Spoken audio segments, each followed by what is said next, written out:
Well, I think we are on time at 5 p.m. in Santiago. I am Karen Poniachik, head of the Columbia Global Center here in Santiago, and I'm delighted to welcome you to this extremely important conversation about an issue that has been not only in the news, but bothering and preoccupying all of us, which has to do with gender-based violence or domestic violence. We are co-hosting this event with our Rio Center, and I see Tom there, Tom Trevet, who's the head of the Rio Center, as well as with the Institute of Latin American Studies at Columbia University. The minister had to run to another urgent meeting. She's been very active uh, in promoting programs that allow women to uh, advise police and other authorities about domestic violence. So we want to welcome Maria Jose Abud. She's the acting vice minister of women and gender equality in Chile. She's an economist and an MPA from CIPA, from Columbia University. She also worked as a head of studies at the Ministry of Gender Equality and at the UNDP Office for Latin America, where she co-authored the Human Development Report for Latin America and the Caribbean 2016. Welcome, Maria Jose.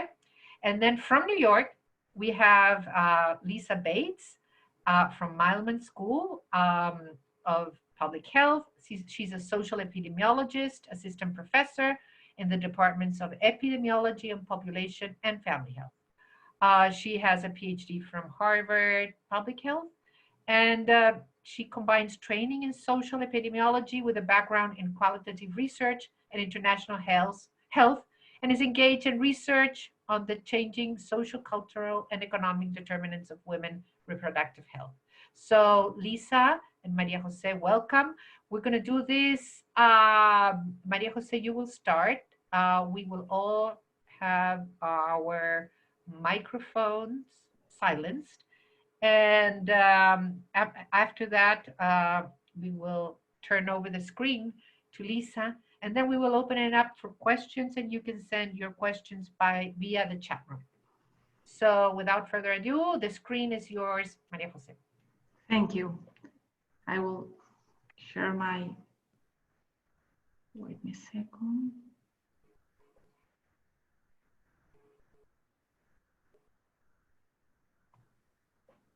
Oh, Tonda is there. Hi, Tonda. Tonda Hughes from the Okay, can you see my screen? Yes. Okay, so first of all, good morning to everyone, and I would like to excuse the minister, Carola Cuevas. As Karen said, she really was very excited to be here, and we have been with a very fully packed agenda due to some announcement that I will let you know during the presentation. What we are doing is in terms of violence, and also I would like to especially thank Professor Lisa Bates for joining us, and to the Columbia Global Center Santiago, to our friend Karen Poniachik for putting all us together in this webinar. Today, I think that for our minister is more important than ever that we work to strengthen our international cooperation and also to exchange valuable information and best practice to tackle these unprecedented challenges that we are facing, especially in women and violence against women. So I will just to begin my presentation with some important context about the violence against women in Chile. In Chile, 1 in 5 women report that they have suffered in the last year some sort of violence. This violence in its worst form, it has been responsible of the murder of 46 women in the last year. And in our government, we have made important progress in legislation on gender-based violence. Just very quickly, we have a very important law approved last year that sanctions street harassment. We have also a new law that expanded the definition of femicide. We have a comprehensive violence bill that it's looking to increase the concept of violence in our legislation. And also we have a very important bill that punishes online sexual harassment, something that is very important in these new times and in new generations. And which is our direct service for survivors. We have for survivors, also for prevention of violence, and a very extensive network of safe havens for women experience gender-based violence. We have 109 women centers. In this center, we provide guidance, psychological and legal support for women victims of gender-based violence. We also have 43 shelters that provide protection to women that have experienced gender-based violence and have to leave their homes. We have 3 centers for reparation for women that have survived of sexual violence. And we have a 24-hour, 7-day-a-week hotline for women that experience gender-based violence that need orientation or need some kind of support. So just to, before going to the agenda of violence, I would like to provide a little context of Chile's current status regarding the pandemic. Our first case was detected on March 3rd. We have been experienced then what is called as a dynamic lockdown. Today I'm at the office, and we have a way of lockdowns that it's changing all weeks depending of the situation of each city and each neighborhood. And our response plan is based on 3 big principles. First of all is to ensure health and life of citizens. Second is to secure the supply chain. And third is try to protect jobs and employers. There have been a very strong economic response with a very big stimulus package. There are more than $11 billion, which is approx 4% of our GDP, Chilean GDP. So now going on women violence against women and the lockdown, we know, and we have been in contact with other countries of the region and also in Europe, that it's a double, it's a big challenge for women that are living with their attackers, and also the difficult to report in this situation, because sometimes you are in very small spaces, you cannot do a phone call as you can usually do, and there is some evidence that suggests that in restriction of movement, there can be an increase of domestic violence. Women that lives with their attackers will be more exposed to this. That is a fact. The stress, also anxiety and uncertainty of the times also can cause a higher number of cases of violence. And in this slide, I want to show some of our, if we have also only available in Spanish, but to show some data about the increase of violence.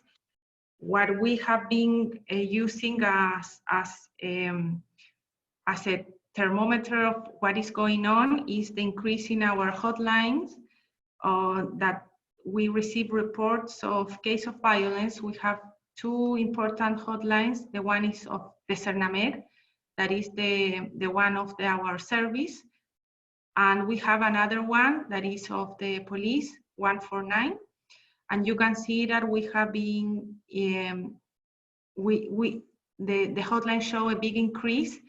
And when we compare, for example, January 2019 with January 2020, we have in our hotline of the service 173% of increase. And when we compare this year, February and March, we have a 35% increase. And when we compare March of this year with April, to 26th of April, that was the last data available, we have a 63% of increase of calls. So in the same tendency we can see in the hotline of police, so we can see that we have a big issue, we have a big challenge, and this hotline need to have a response, and an increase in the response, because we have to be able to do the derivation of each case and each situation. So in this slide, wait a second. So what we are doing, there are three main objectives that we have. First is to protect our personnel, to protect our people, to establish protocols to ensure that our officials can carry out their work in a safe and hygienic environment. People that is coming here to work in the offices. Also, that it has been a real big challenge is to ensure the continuity of our services, because in each person that provides the service, there is a history, and also we have to promote and protect their health. So we have strengthened and expand our communication channels. There's have been a very important challenge to the ministry to increase our virtual communication, and also a big dissemination of information through our social networks. And the three main objectives that we have is to promote new initiatives for this new context, and to ensure that we can provide the response that women need, and in the situation of violence, and as you can see in the slide before, in that increase of the hotline, we need to be prepared to the response. So here we have established new communication channels, the WhatsApp for our hotline. This is a chat service. Today we launched this in the morning, and it has a very good response. We also have launched the face mask 19. This is an initiative that was also started in Spain, and this I will talk later about this, but it's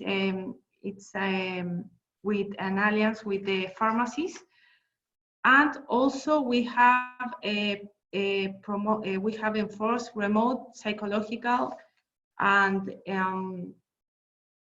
help for victims. So what we're doing to ensure wait a second, sorry.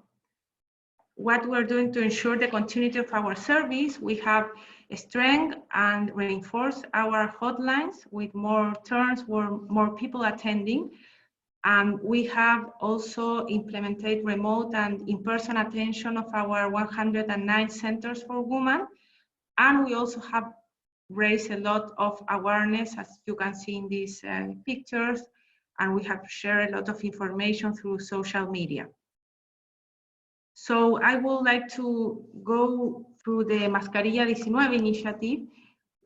It's an initiative that we launched on last Saturday. And what is the spirit of this initiative is to allow a new talent, a new channel, sorry, for women who are suffering of violence.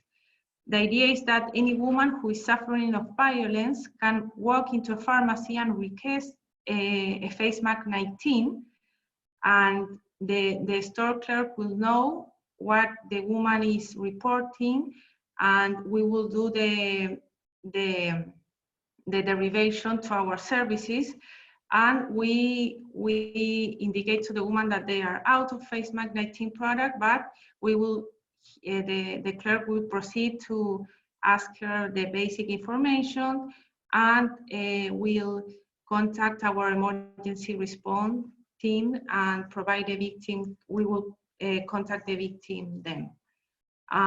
We have developed protocols with all Chilean pharmacies, and especially with small pharmacies, not big pharmacies, also small ones in rural areas where it's more difficult to access with our services.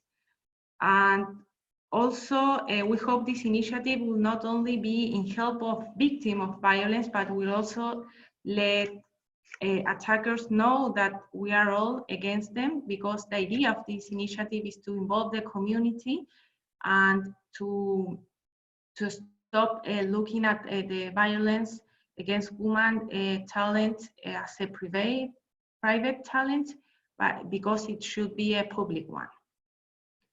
Also, in the same line, we have new initiatives to ensure that women that are facing violence in this context of COVID are able to receive help. And today we launched a new communication channel that is the WhatsApp. As I was saying, we have our hotline. You can access through WhatsApp. This is very important because it allows like the silence communication, especially when you are locked down with your attacker. And also we have been working with a media campaign that is called Violence Has No Place in Our Community. We are working with majors, and we are involving community in the fight of woman violence. This has been a very have a lot of interesting of community, and what we are doing is to give to each community this material so they can put this information in their streets, in their houses, and in any place. And also we have increased a lot the presence in national media. We are constantly generating content in our social media accounts. And also we have enhanced our online resources. We have a guide for women and that give information of what to do in case of violence during the lockdown. We also have a new platform that is an online community of Paz al Dato, where woman helps another woman. And also we have been working with the private sector, that is a very important actor. We are working with companies because, as I said, violence against women is not a private talent, but it's a public one. So we are working on also employers on how we can prevent violence. So here I will talk quickly about the international cooperation. We have been in close communication with various countries, mainly Spain and Argentina. Both have implemented this face mask 19 initiative, and they help us a lot by sharing their experience and talent when working in this effort. We also have worked with international organizations. They have played a crucial role on guiding countries, also providing platforms for sharing best practice and sharing local initiatives. we have had some online conference with member state of ECLAC, OECD, and also some of them are helping us with financial support during the crisis for this specific topic. Also, we partner with the UN Women and Inter-American Commission of Women and at the UNEP to develop cooperation agreements and also to develop a very coordinated response to our current challenges. And we have seen in this crisis, because crises also have some good things, and one of that is that we have seen a very active response and international cooperation, and they have been a very important help for us in this crisis. And what's next? Well, we hope to develop a smartphone app that acts as a panic button for women suffering from violence. The idea is that this button will alert the emergency responder of the victim location and will help to dispatch help immediately. And also we are working on another important agenda, because violence is not the only challenge during the COVID. Also, there is the importance of how hit this economic contraction, especially women. And so we're working in some specific initiative that help women, and especially to be able to combine for many women that are working at home, what is being able to combine the homework, the current domestic work with their jobs. So that's a very quickly resume of what we have been doing, and I'm happy to know if you have any question about our plan.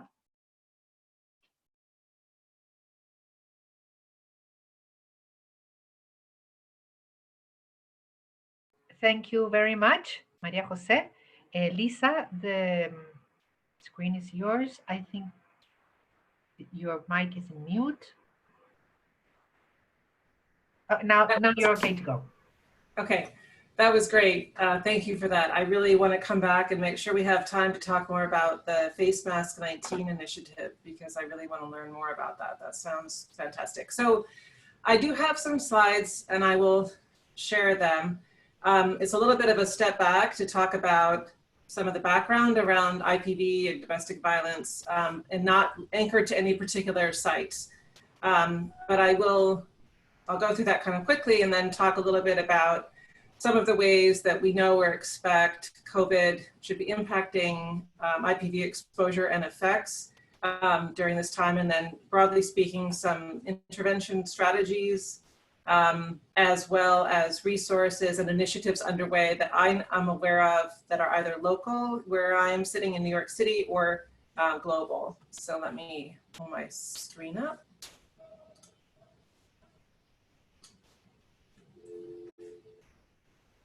Whoops, okay, hang on, sorry.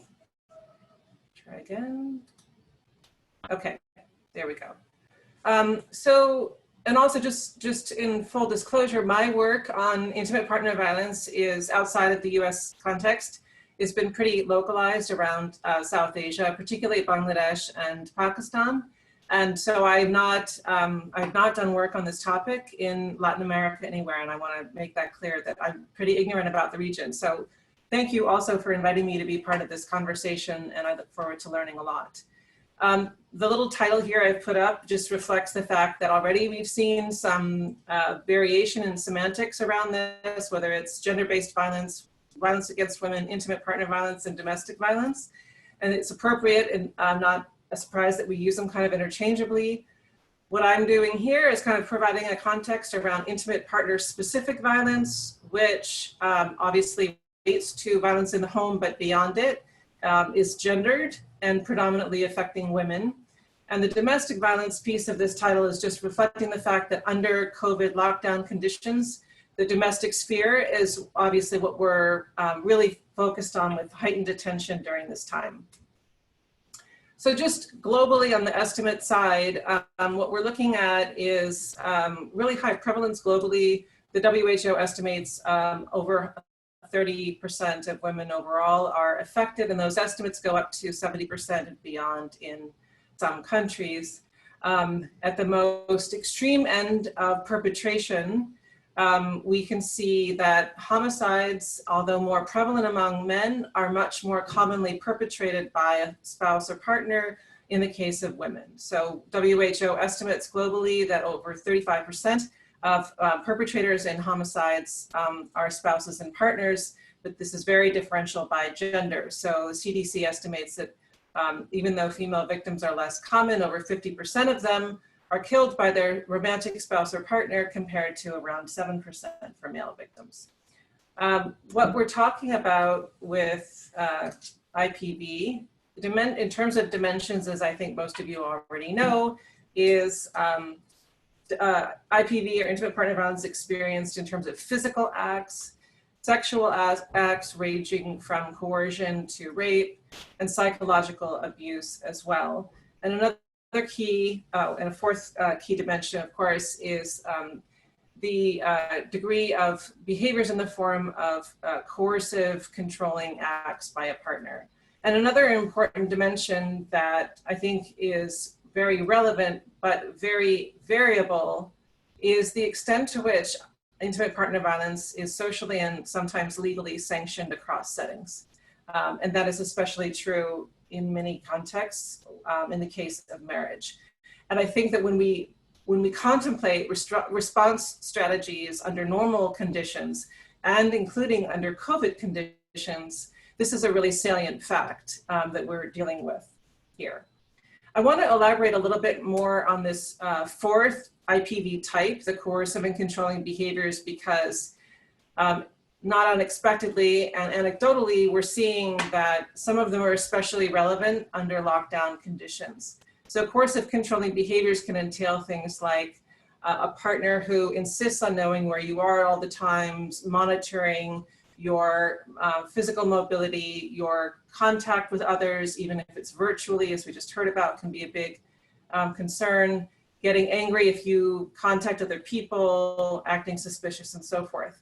But I've highlighted just 4 as examples that are probably particularly salient right now. We know anecdotally that's true. Restrictions on access to, in this case, talking to other people, having contact with other people, expecting permission before seeking any kind of health care and restricting access to it, restricting access to children, and so forth. And we also know that a subset of coercive and controlling behaviors related to economic coercion, for example, refusing access to food, clothes, or other necessities, are also tragically very prevalent right now, based on anecdotes that we're seeing coming in from around the world. And the extent to which the advent of COVID and the conditions around it can be weaponized to enact these kinds of behaviors and inflict this kind of suffering on survivors. And I want to also just speak a little bit about this well understood, both in research and among frontline responders, relationship between intimate partner violence and social isolation and its bidirectionality. We know that social isolation and physical separation from friends and family are sort of hallmark characteristics of intimate partner violence in the best of circumstances. In some ways, we've already seen abusers can deliberately isolate the targets of their abuse as a form of social and psychological control, and also as a means of trying to prevent disclosure of the abuse to people outside the home or the relationship. There also may be a relationship where intimate partner violence can cause social isolation through self-isolation. So for example, in a setting where being exposed to intimate partner violence is very stigmatized, people might self-isolate, remove themselves from friends and family. If they're not ready to leave, they may also be reticent to disclose the abuse to people in their lives. And this has a lot to do with pervasive attitudes of shame and victim blaming. And survivors may themselves learn from experience that even very well-meaning, sympathetic bystanders may turn away from signs of abuse out of discomfort and of feeling helpless. They don't know what to do. They don't really understand the dynamics of violence in the home and intimate relationships and why women don't just leave their abuser. And they may have internalized notions that domestic violence is ultimately a very private matter. And so you can see that through all these different types of mechanisms, under normal conditions, intimate partner violence can lead to isolation or exacerbate it. And the relationship can go the other direction as well. So being socially isolated can exacerbate the severity of exposure, the duration of the exposure if you can't get away, and lead to an exacerbation of secondary harms like mental health consequences. And another form of whereby that relationship can go the other way is if people who are more socially isolated can select into more unhealthy abusive relationships. But in the context of IPV and in COVID, I think we're really worried about this, the extent to which being socially isolated and contained within the home can exacerbate exposure to intimate partner violence and these secondary harms like mental health, depression, suicidality, PTSD, and so forth. So in terms of what we already have observed anecdotally across many, many different countries, and in terms of what we anticipate, we can think about the effects of COVID and attendant lockdown measures on domestic violence in terms of at least 3 dimensions: the exacerbation of domestic violence due to confinement, the inability to get reprieve from violence, through going to work, through getting out and seeing family and friends, and the stressors that are really acute right now for so many people related to financial strain and insecurity. Also, the exacerbation of the effects through social isolation, reduced access to supportive resources, including resources that are specific to domestic violence, and just a reprieve, a break from the dynamics and being able to go outside the home. And third, which is relevant, I think, for near and long term that we have to be mindful of, and it's really great to see an example of a country that is stepping up now to reinforce these services, is the strain on supportive resources. And this will be, it's acute right now in certain places just because of economic contraction. And I think long term, that's going to be a real concern as country, municipal budgets are strained because of the economic consequences of the sustained lockdown. And of course, as we already saw an example of, which is also replicated globally, we're seeing fairly consistent anecdotal evidence of increases in police and hotline contacts around the world, suggesting that at least the first one, if not 2 of these effects are occurring. There are some anomalies to those trends. Where I'm living now in New York City is an example of one where what we are observing in terms of police contacts and particularly 911 calls is inconsistent with the patterns outside of the city, elsewhere in the state, as well as elsewhere in the US, including in municipal areas. So while hotline contacts and police calls in other places have pretty consistently gone up, in New York City, the pattern is the inverse, with a drop actually observed in 911 calls and some hotline calls distinct from web page visits and other types of contact, which is something that a group of us at Columbia are trying to interrogate by doing some community-based survey work to try to understand what might be going on to explain that kind of anomalous pattern. There are lots of hypotheses about what might be driving it, and all of them seem to be compellingly plausible, but we don't really have any empirical information yet to understand it better.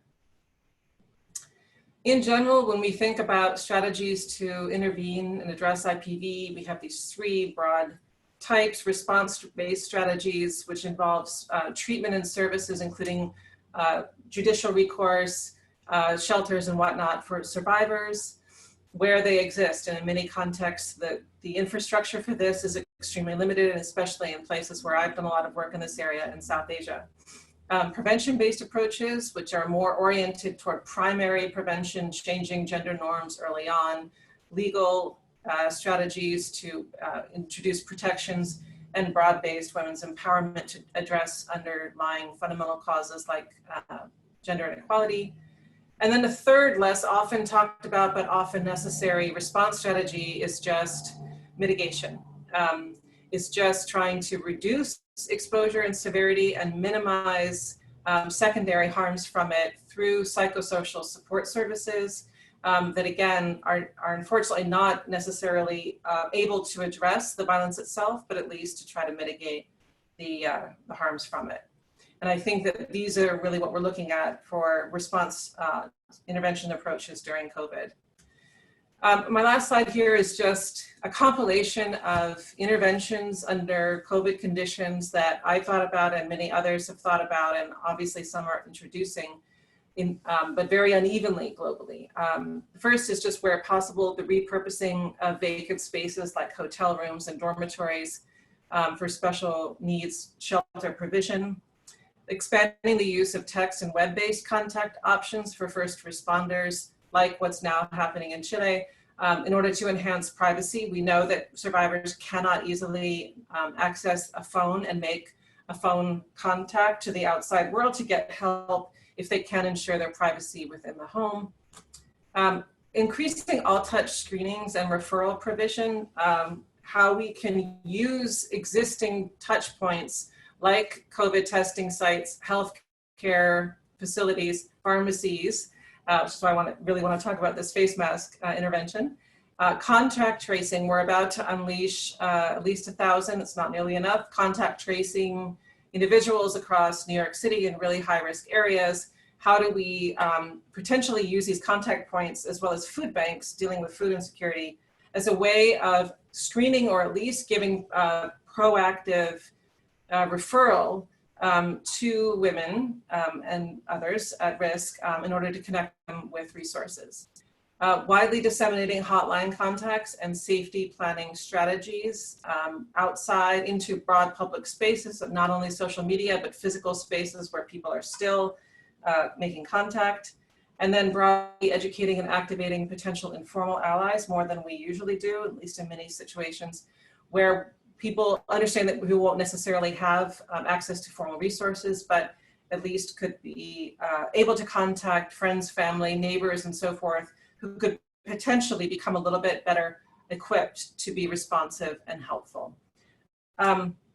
Before I move on and hand back the screen, I just want to share an initiative that I'm really proud to be a part of, which is this. Whoops. Nope. Oh no, did I just unlock it? Oh, hang on. I just closed it.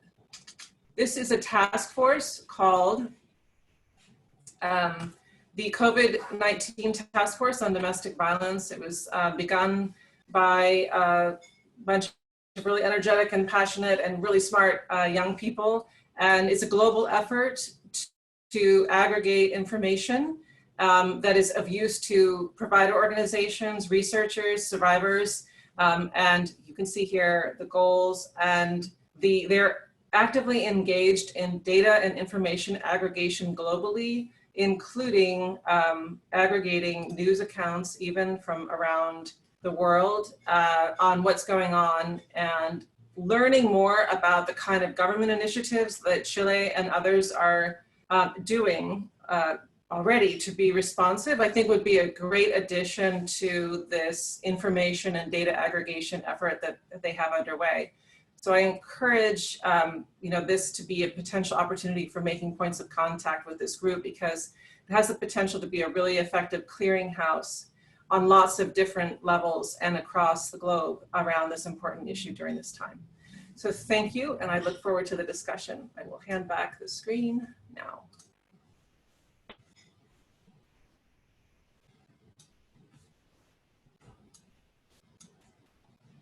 Okay, Karen, are you up? You're still muted. Okay, I think I did it. Okay, I'm Great. not good at that. So thanks very much, Lisa. I'm surprised at what of the figures you're giving for New York, because being such a small city in terms of how many people live in square meters in density, you would expect that it would have one of the highest rates. So it'll be interesting to figure out at some point what's happening there. I think my sense from what's been covered in the media and from talking to people connected to the frontline responders is that fortunately nobody is sanguine about it so far. Nobody is interpreting this like somehow New York is special and during COVID lockdown incidence goes down. Actually, there's quite a lot of consternation that this is just purely a reporting phenomenon. Okay. And that we have no idea how bad things are because we're not getting the usual level of reporting. And so there have been a lot of hypotheses about why that is. And, we live in small apartments. Maybe it's harder to get privacy. Maybe people in a dense urban environment like this, maybe people are more aware of alternative recourse options, like going to hotlines rather than the police as a first responder. Also, the virus is super prevalent here, right? And so the options for police involvement could be pretty bad if the abuser needs to be detained in a incarceral situation right now because we're not doing a good job of keeping jail safe at all. Shelters are not necessarily perceived as being safe, at least not from the virus. So there may be a whole set of calculations that are going into response strategies right now that we're just not aware of, but we're hoping to try to get some data on that to understand it better. Yes, thank you. We'll be looking at that probably in another webinar because it's quite interesting. We have some questions here. I'll pick up one from Tonda Hughes. Tonda Hughes works from the nursing school, works very closely with us in several joint projects. So Tonda I'm going to read it. The first speaker mentioned that Chile is developing guidelines for women who are in shelter-in-place situations with their abuser. I'd be interested in hearing more about this. I ask because I am about to start a study of intimate partner violence. Maria Jose? No, you will have to unmute. Or Vivi, can we unmute her?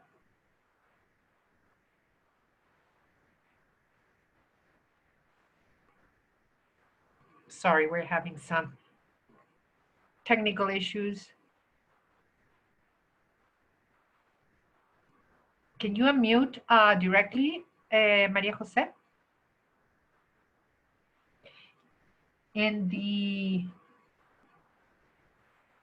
Okay, sorry about that. We have the whole guide that I mentioned in our website. I can send the link by the chat so you can have access to that. And mainly what the guide have is to explain women first which are the different type of help that she can ask for, what are these channels, what to do in case of also not only for women that are suffering violence, but also for women or includes also for men that are that know about the case of violence in their in the same building, in their home. So the idea of the guide is to give information, first of all. And of course, each case is different, so we don't provide a type of guide of what to do in terms of the experience that they are living. Is mainly information and how to ask for help, and also is the main message that they are not alone, that they must do something when they are in a violent situation, and that we are there to help them and to be with them in this process. Thank you very much, Maria Jose. I think this is another one for you, for both actually, from Tom. Hi, Tom. Who's in Brazil. For Lisa, could you describe which countries around the world are doing relatively better in combating domestic violence? And how do the Latin American countries rank in severity of IPV? I'm not sure if you have that last information.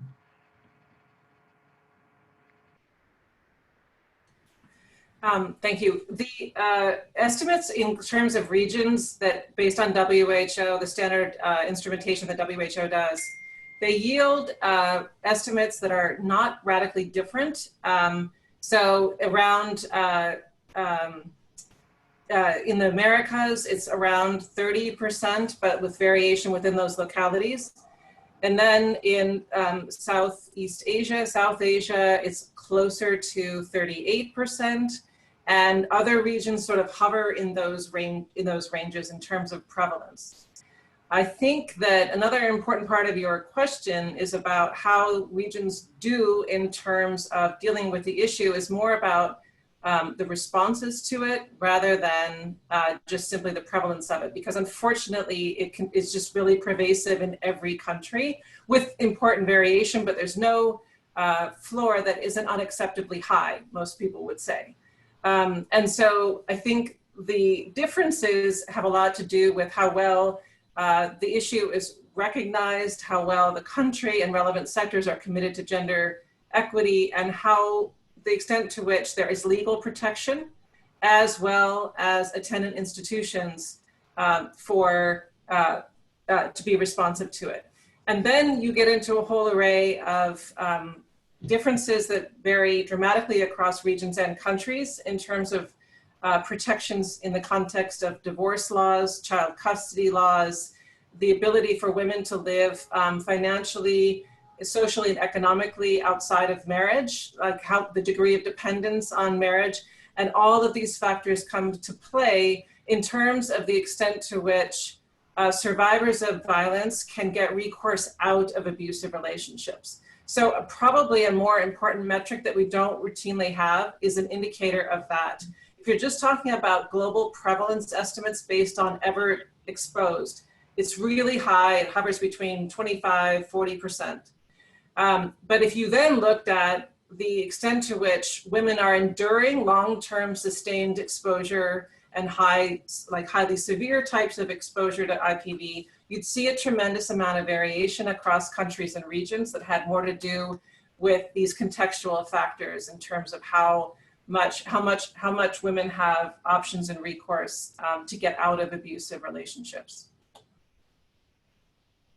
To add very quickly, I think that also the violence is sometimes not comparable between countries, because each country has their own definition, their own concept of violence, and inclusive in the femicide definition, as I said at the beginning of my presentation, we have a very new law that increased the definition, the legal definition of femicide.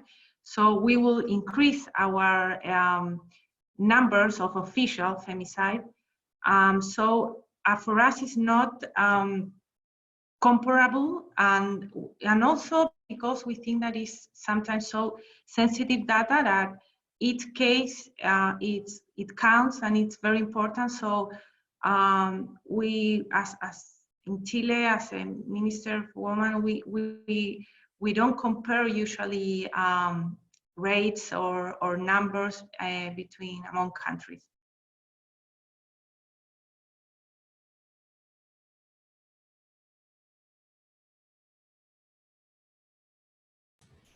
Sorry, Karen, I think you're muted still. You're right. My daughter came in, so I had to unmute, like we all have to, who work from home. I'll have to put you in the spot, Maria Jose, regarding what happened last year during the social protests in Chile that started in October. Many organizations reported cases of police abuse against women, and they're very credible reports. So I was wondering how I know that President Piñera, has initiated investigations on this, but how has the ministry addressed this problem? Thank you, Karen, for your question. It's very important. Regarding the reports of violence against women from state agents, this has been an unacceptable violation of human rights, as the report said, and we strongly condemn this situation. And I really want to make this point that our ministry condemn all forms of violence, and especially those that are perpetrated by state agents. And to address this, we have been, in our ministry, working alongside with international organizations such as UN Women, also to address and strengthen the response on our especially preventive and reparatory service that we can provide in our current service that we have in our ministry. We have here a very important agenda, and we also, what we have been doing in this, the budget of this year, we have a special item for a reparation of violence on this special context, and that includes psychological attention and judicial assistance for victims. And also going in a more medium long term, we are working and strengthening the gender and human rights capacity of policies in Chile. We are working especially with this and young women to incorporate a gender approach to the policy reform that is currently going, because we think that is more timely and necessary than ever to do this. Thank you, Maria Jose. I guess that everyone here knows about this movement called Las Tesis, that last year emerged and is a worldwide phenomenon, actually, even in New York during the Harvey Weinstein trial. These women, it's called Un Violador en Tu Camino, and it's a performance. And we've had in Chile thousands of women in the street performing this El Violador Eres Tú. I think in English it's called The Rapist Is You. And it's been held in France, in Spain, in Mexico. So it's quite strong and quite a form of attracting what we need is attention to this topic that many times is a silent topic. If I may ask, Lisa, you talked about psychological abuse.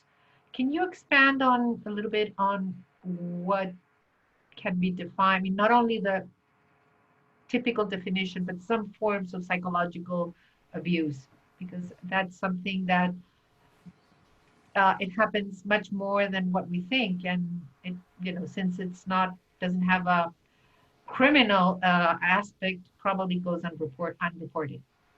Absolutely. I think that's a really critical point around it. I think if you look at the standardized instrumentation from the World Health Organization, which has been an attempt to try to create at least one metric that is used fairly consistently across different settings, so at least there is some comparability in that.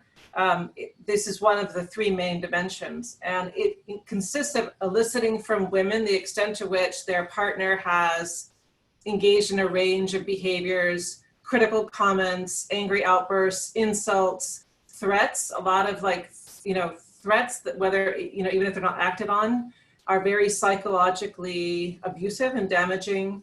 And then as a subset of that is often considered these controlling and coercive behaviors, some of which though have very material consequences, like denying of food, denying of money, denying of other life-saving necessities.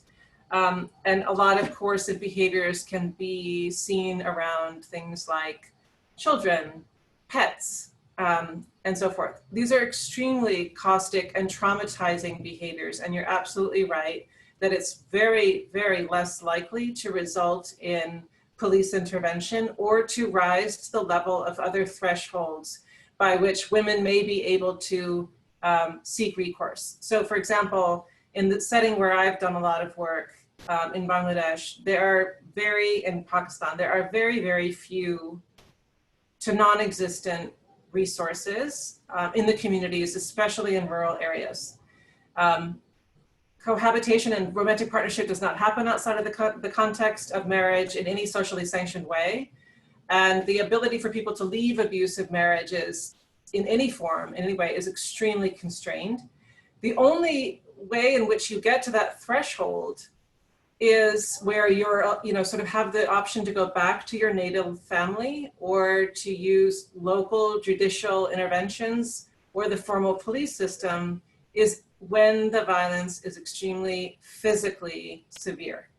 And kind of everything that falls below that in the realm of psychological abuse, and importantly in sexual violence, which is also extremely pervasive and even less recognized and discussed, would not, give women the socially sanctioned means to seek relief.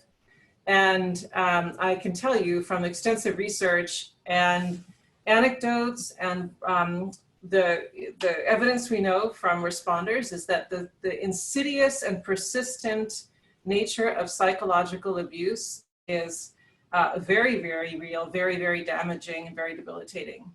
It's also, interestingly, there was an expert meeting at WHO a couple of years ago that was focused on measurement issues around intimate partner violence globally. And there was a lot of discussion of the fact that we have the measurement around and the analysis of psychological types of abuse is far behind the other types.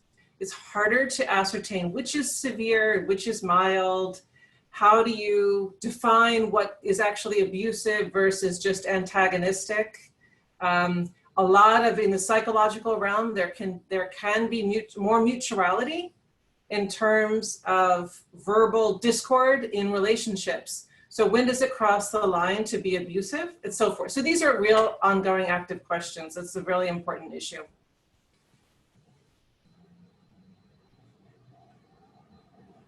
You're muted again, Karen. Hang up. I can't unmute it. Okay, I think I'm unmuted now. Thanks. So we don't have more time, but I do want to ask one more short question to both. Patricia from Sinaloa in Mexico, we know it's a country of violence and narcos.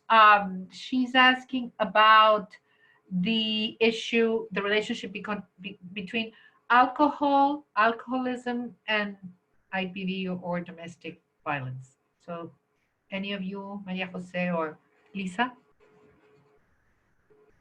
I mean, I would be interested to know about what the evidence is in the local context and elsewhere in Latin America. Globally, it's well recognized that alcohol is often an important precipitating triggering factor. It's often a covariate of instances of abuse. It's not a cause of the sort of an underlying nature, but it can often be, it often is a catalyst for assaults, right, including domestic assaults. And so in another COVID-DV seminar I participated in, there was discussion about looking at variations across countries where part of the lockdown has involved bans on or restrictions on alcohol purchasing, and to see what role that piece of the lockdown may play in terms of domestic violence prevalence over the time period, which is, I think, an important issue to follow up on. Interesting. Maria Jose, any thoughts on, or any figures on alcohol use and domestic violence in Chile? Yes, we don't have specific studies to establish a causal effect, but as Lisa said, there is a strong relation also between weekends and increase of violence on domestic violence. But when we talk about this with MESECVI, one very important international organization about violence against women, they told us that we have to be, there is no one specific one answer about this, but they suggest that we have to be very careful because sometimes the stress that can cause a person that have some addiction and to limit the alcohol, it can be worse. So that was the only suggestion that they made, that we have to really be very careful about this issue because it can have a worse effect. Interestingly enough, there's not been a ban in selling alcohol in Chile because they sell it in supermarkets, and supermarkets are open.